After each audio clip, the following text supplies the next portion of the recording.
अस्सलाम वालेकुम दोस्तों। डिजिटल करेंसी के इस थर्ड पार्ट में मैं आपको बताऊंगा कि ये बिटकॉइन या डिजिटल करेंसी काम किस तरह करती है। थोड़ा सा ये टेक्निकल स्टफ़ है, लेकिन मैं पूरी कोशिश करूंगा कि इसको बहुत आसान लफ्ज़ों में समझाऊं, क्योंकि हमारा टेक्निकल पॉइंट्स पे जाना हमारा कंसर्न नहीं है। हमने जस्ट एक बेसिक जो है एक्शन देखना है कि किस तरीके से ये बिटकॉइन वर्क करती है, ताकि आम आदमी को भी इसकी समझ आ सके। हम सब जानते हैं कि किसी भी बैंक अकाउंट में या इदारे में जहाँ भी कैश का निज़ाम होता है, उसे अकाउंटेंट जो है डील कर रहा होता है। या जो भी हम बाय करते हैं या सेल करते हैं, सेल परचेज़, कुछ भी पैसों से रिलेटेड जो भी मामलात होते हैं, वो एक रिकॉर्ड बन रहा होता है लेजर के अंदर, अकाउंट्स की अगर हम टर्म यूज़ करें। तो सेम इसी तरह बिटकॉइन के प्रोसेस में एक डिजिटल लेजर बनता है, जिसकी ख़ास बात यह है कि ये जितने भी लोग दुनिया में इस नेटवर्क से जुड़े हैं बिटकॉइन के, यानी कि जिन जिन लोगों ने कंप्यूटर सॉफ्टवेयर ये इंस्टॉल किया हुआ है और जो इस नेटवर्क का हिस्सा है, सबके कंप्यूटर के अंदर उस डिजिटल लेजर की कॉपी होती है। यानी कि दुनिया में कहीं भी कोई ट्रांजैक्शन होगी जो बिटकॉइन की, कोई किसी को बेचेगा या ख़रीदेगा, उसका जो रिकॉर्ड होगा वो हर कंप्यूटर के अंदर मौजूद होगा। इसी वजह से इसको ऑथेंटिक करार दिया जाता है कि अकाउंट का हिसाब किताब अगर किसी एक पर्सन के पास हो तो वो उसमें बेईमानी कर सकता है या अकाउंट के अंदर हेर फेर कर सकता है। लेकिन एक ऐसा सिस्टम जिसके अंदर जो लेजर है, जो आपके अकाउंट का हिसाब किताब है, वो तमाम कनेक्टेड यूज़र्स के पास उसकी कॉपी मौजूद होती है, तो उसमें सवाल ही पैदा नहीं होता कि कोई एक पर्सन उसके अंदर कोई बेईमानी कर सके। सारा टेक्निकल सिस्टम है, बट है इसी तरह ही कि जो भी ट्रांजैक्शन होती है इस नेटवर्क का हिस्सा, जितने लोग होते हैं, जितने कंप्यूटर्स इस सॉफ्टवेयर के साथ जुड़े होते हैं, सबके पास उस डिजिटल लेजर की कॉपी उनके कंप्यूटर में मौजूद होती है। और प्लस जब भी कोई ट्रांजैक्शन होती है तो सॉफ्टवेयर खुद ब खुद हर कंप्यूटर के अंदर से उसको वेरीफाई करके देन ट्रांजैक्शन को आगे पॉसिबल बनाता है। तो यहाँ एक हमारे पास सिंपल हम एग्जांपल देखते हैं। सपोज के पर्सन ए ने पर्सन बी को सेंड किए 15 BTC, BTC short form bitcoin. अब ये जो 15 बिटकॉइंस ए से बी को ट्रांसफ़र हुए हैं, ये एक स्पेशल एल्गोरिथम के थ्रू, जो कि इस सॉफ्टवेयर का जो खासा है जिस पे ये बनाया गया है सॉफ्टवेयर, उसे हैश एल्गोरिथम कहते हैं, हैश 256। प्रोग्रामर उसे ज़्यादा समझ सकते हैं, मुझे भी कोई इतना ख़ास उसका नॉलेज नहीं है। तो हम आसान लफ्ज़ों में देखते हैं कि पर्सन ए ने 15 बिटकॉइन सेंड किए पर्सन बी को। अब ये जो ट्रांजैक्शन है, अगर तो मैनुअली दुनिया में जिस तरह अकाउंट पे काम होता है उसके हिसाब से होती तो मैनुअल लिख दिया जाता कि ए ने इतना अमाउंट सेंड किया बी को, तो रिमेनिंग इतना रह गया। लेकिन इस सॉफ्टवेयर के अंदर ये जो कैलकुलेशन है ये कन्वर्ट हो जाती है मैथमेटिकल एल्गोरिथम में। समझें कि कुछ इस तरह, ये कोई स्क्रिप्ट है पाइथन का। अब आम आदमी हम ये पढ़ भी नहीं सकते ये क्या लिखा हुआ है, बस आप ये समझें कि ये एक मैथमेटिकल फार्मूला इस पर अप्लाई हो जाता है। अब इस ट्रांजैक्शन को पढ़ने के लिए, इसको सॉल्व करने के लिए, इसका आंसर निकालने के लिए, मतलब कि इस वक्त दुनिया में जितने बिटकॉइन मौजूद हैं टोटल, उनमें से माइनस होगा ये 15 बिटकॉइन, तो देन आंसर जो निकलेगा उसके थ्रू साबित हो जाएगा कि ये ट्रांजैक्शन सही हुई है। तो ये 15 जो क्वीन की ट्रांजैक्शन है, इसको कैलकुलेट करने के लिए नेटवर्क के सारे कंप्यूटर्स मिलकर काम करेंगे। क्योंकि सॉफ्टवेयर इंस्टॉल होता है, वो इस एल्गोरिथम को सॉल्व करेंगे, समझे, एक मैथमेटिकल कैलकुलेशन होगी, और उसके बाद रिजल्ट सामने आएगा कि total number of current bitcoins, यानी कि अगर हम कहें कि इस वक्त दुनिया में 10,000 बिटकॉइंस मौजूद हैं, लोग बना चुके हैं, तो 10,000 में से माइनस हो जाएगा 15 बिटकॉइन, तो आंसर आ जाएगा 9,985।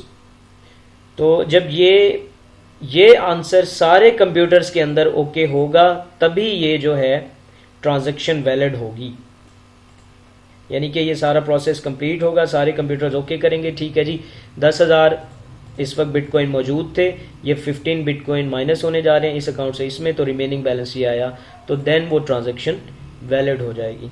ये एक सिंपल सा मैंने एक आम सा तरीका सोचा है। आई होप कि आपको कुछ इसकी अंडरस्टैंडिंग हुई होगी, अगर ना हुई हो तो सॉरी। तो अब हम ये देखेंगे कि ये बिटकॉइन मिलते कैसे हैं। ट्रांजैक्शन तो हो गई, यहाँ आप देखें कि सॉफ्टवेयर के अंदर प्रोग्राम किया हुआ है कि जब भी एक ट्रांजैक्शन वैलिड होगी, यानी कि ये ए को जो बी ने सेंड किया है, इस प्रोसेस को जब कोई भी कैलकुलेट करेगा और आंसर ओके हो जाएगा, तो देन उसको रिवार्ड किए जाएंगे 25 बिटकॉइन। तो ये सॉफ्टवेयर हर 10 मिनट बाद, यानी कि जो भी दुनिया में ट्रांजैक्शन होती है उसको विद इन 10 मिनट रिजॉल्व करके, जो कंप्यूटर उसको लास्ट में रिजॉल्व कर लेता है आंसर को, उसको 25 बिटकॉइन रिवार्ड दिए जाते हैं। तो हर 10 मिनट के अंदर एक 25 बिटकॉइन सॉफ्टवेयर के अंदर से जनरेट होके उन यूजर्स को चले जाते हैं जिन्होंने ये इस प्रोसेसिंग के अंदर हिस्सा लिया हुआ था। तो फर्स्ट बिटकॉइन स्टार्ट हुई थी पजल रिजॉल्व करने से। जैसे हमने देखा था कि एक गेम बनाया था उसने कि जो पजल को सॉल्व करता था उससे बिटकॉइन मिल जाते थे।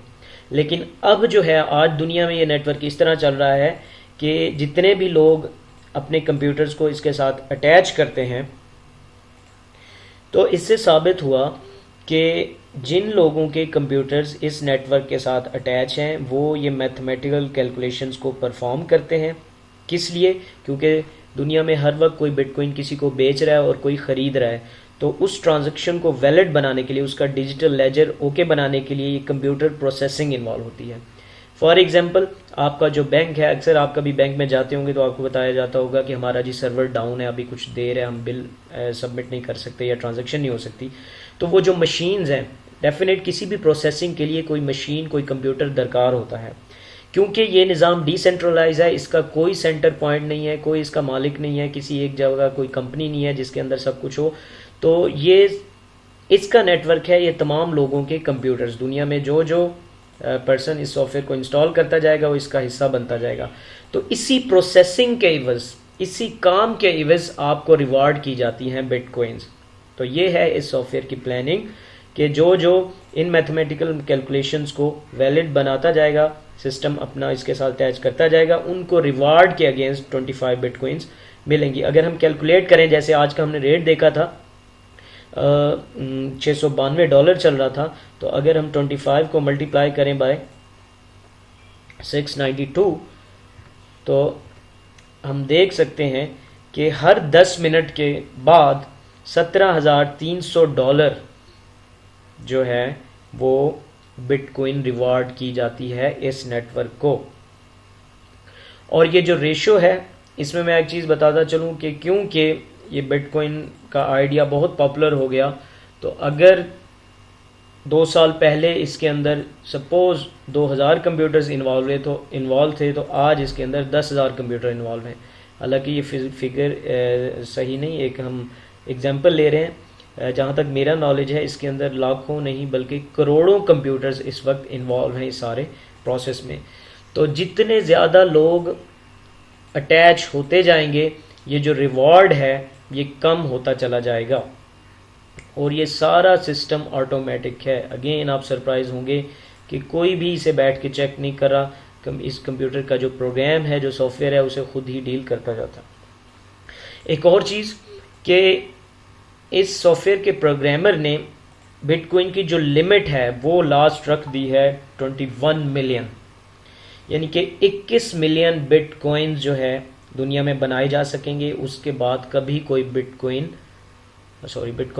नहीं बन सकेगा। दैट मीन्स कि जब ये 21 मिलियन बिटकॉइंस लोग बना चुके होंगे, तो फिर ये जो लोग जो सर्विस प्रोवाइड कर रहे हैं, जो इन ट्रांजैक्शन को वैलिड बना रहे हैं, इन्हें क्या मिलेगा? तो इसके लिए मैंने स्टडी किया था। फिर ये होगा कि जब बिटकॉइन सारे बन जाएंगे, रिवॉर्ड वाला सिस्टम ख़त्म हो जाएगा, क्योंकि 21 मिलियन के बाद न्यू बिटकॉइंस जो है जनरेट नहीं होंगे। तो फिर ये जो बिटकॉइन माइनर्स हैं, सॉरी अगेन मैं बताता चलूँ कि बिटकॉइन बनाने के प्रोसेस को बिटकॉइन माइनिंग कहते हैं। माइंस आपको पता है, जैसे कि हम जो है पहाड़ों में जाके वहाँ से खुदाई करके चीज़ें निकाली जाती है, तो उसी से इसे तशबीह दिया गया है।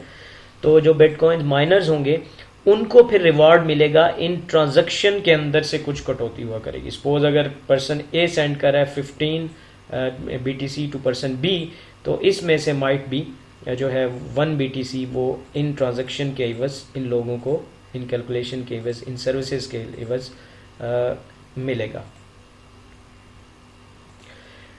ओके जी, तो वीडियो ड्यूरेशन जो है कुछ ज़्यादा हो गई है, 10 मिनट आई थिंक, तो इंशाल्लाह